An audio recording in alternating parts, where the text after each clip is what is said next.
Eu estava comentando sobre isso que está por detrás do que tem acontecido na nossa sociedade, como essa sociedade é uma sociedade do cansaço, que tem ido atrás de sucesso, de performance, de produtividade, e o quanto isso está nos deixando cansados.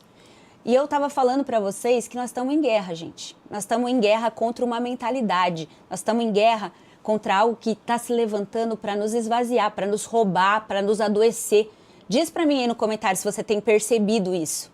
Eu tenho notado isso, só que a Bíblia fala que as armas da nossa milícia não são carnais.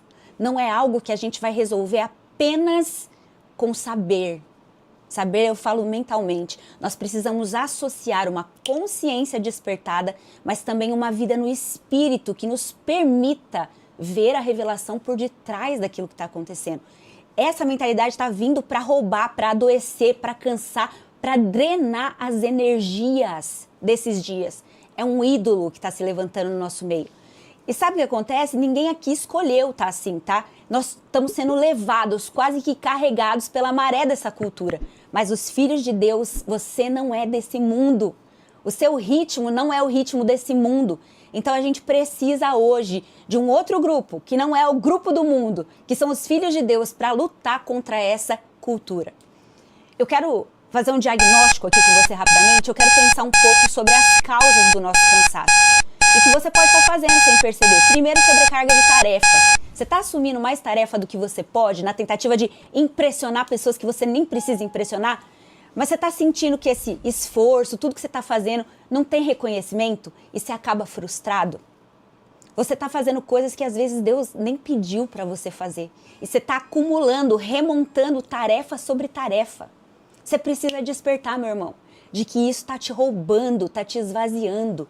O que você precisa fazer? Qual a tarefa que Deus mandou você fazer? Essa é a primeira coisa que eu quero que você pense, porque essa é uma causa de cansaço. Mas a segunda é comparação com seus colegas. Ah, gente, isso é um mal dos nossos dias, comparação. Você tá fazendo muito, de repente, para se destacar entre os outros, porque você olha a forma como os outros têm corrido, têm produzido, têm feito e acontecido, e você está correndo muitas vezes para se destacar nesse meio, mas você sente que nunca é o bastante, não importa o quanto você faça, parece que não é o suficiente. Essa é uma estratégia desses dias de cansaço. Outra coisa, trabalhar fora do expediente, meu Deus, escuta isso que eu estou falando para você. Deus é um Deus de ritmo, um Deus de ordem. Ele é o verdadeiro Deus da escala 6x1. Eu quero que você pense sobre isso. O trabalho fora do horário do expediente. Você tem se dedicado ao seu trabalho?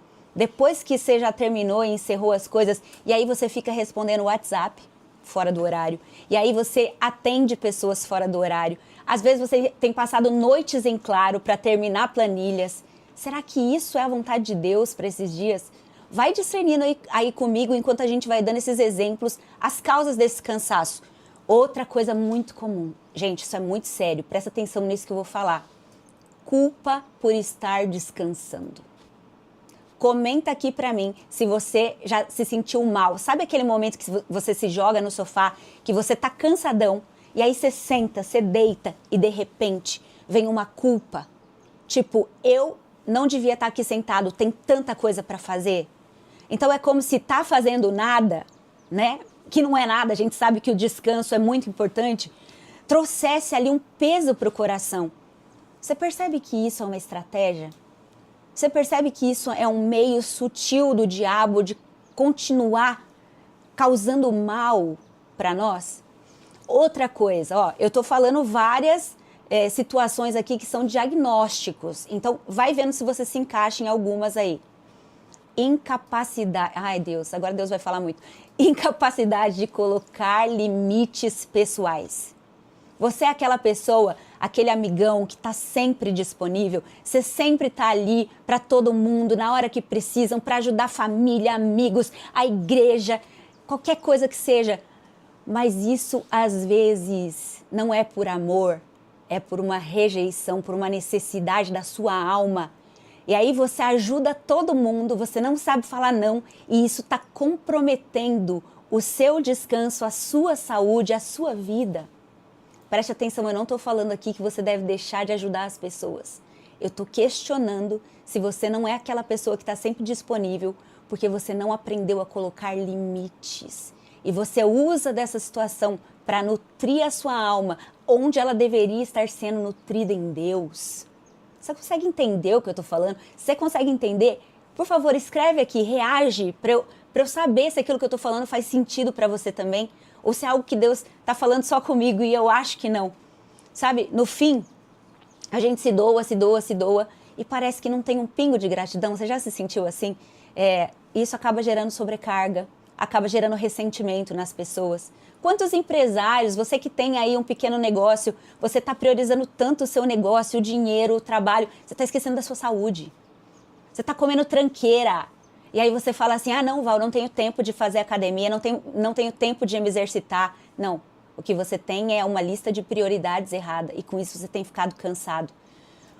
E agora, uma das coisas que mais me pega, gente, falta de pausa para reflexão. Falta de pausas. Sabe aquela mãe que nunca se permite parar? Que está só reagindo na vida sobre as demandas que aparecem? Ela está lá cuidando e fazendo e acontecendo. E é claro que uma mãe tem que estar assim, mas ela nunca pausa, ela nunca descansa, para um momento para pensar sobre a forma que ela tem criado os filhos dela, sobre quais são os planos de Deus para a sua família, sobre o que é que Deus gostaria que ela estivesse ensinando cada filho, porque cada filho é diferente. E ela está só ali, quase como que numa roda de hamster, respondendo a demanda, e está perdendo o propósito por detrás daquilo, porque não está refletindo. O Espírito Santo está falando com você, mulher que está aí do outro lado. A falta de pausa para reflexão é uma das coisas que mais tem esvaziado os nossos dias. Isso está deixando você exausta emocionalmente. É hora de fazer uma pausa para refletir sobre a sua vida, sobre a sua maternidade.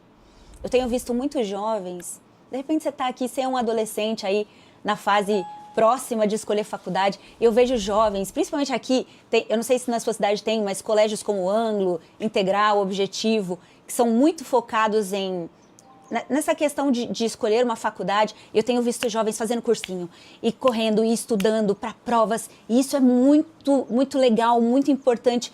Mas será que eles pararam para refletir naquilo que Deus quer deles? Ou será que eles estão só se movendo ali pela maré da cultura, tentando fazer a sua medicina, o seu direito, mas de repente ele não sabe o que Deus espera dele, o que Deus quer para o futuro dele? Será que Deus quer que você realmente vá agora para a faculdade? Está faltando reflexão. Sabe a pessoa que não... isso é muito importante. A pessoa que não se permite sentir. Sabe aquela pessoa que simplesmente reprime todas as suas emoções porque ela tem medo de parar para pensar sobre o que ela está sentindo.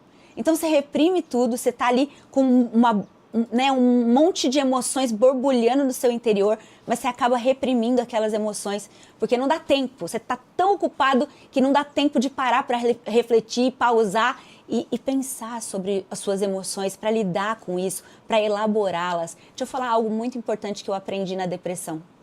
Sentir não é pecado.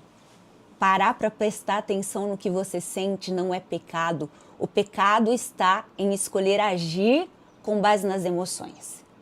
Mas é humano sentir. Deus quer que você reflita sobre os seus sentimentos para então submeter os seus sentimentos ao Espírito de Deus. E aí, com base na obediência a Deus, você responde emocionalmente. Lembra o que a Bíblia fala? Irai-vos e não pequeis. Ou seja, irai-vos, isso é humano, sentir é humano, mas você tem que parar e pensar, cara, por que eu tô com ira? Será que é porque eu tô julgando? Será que eu não tô me sentindo mais justo do que Deus? E aí você submete isso a Deus e não peca. Entende o que eu tô falando? Faz sentido para você? Só que a gente não para. A gente tá ali na atividade e não para nem para perceber o que a gente tá sentindo. Isso tá errado. Isso é uma estratégia demoníaca para nos sugar, para nos adoecer. De repente você não para pensar sobre o que sente, então você está cada vez mais desconectado de si, de Deus, cheio de estresse.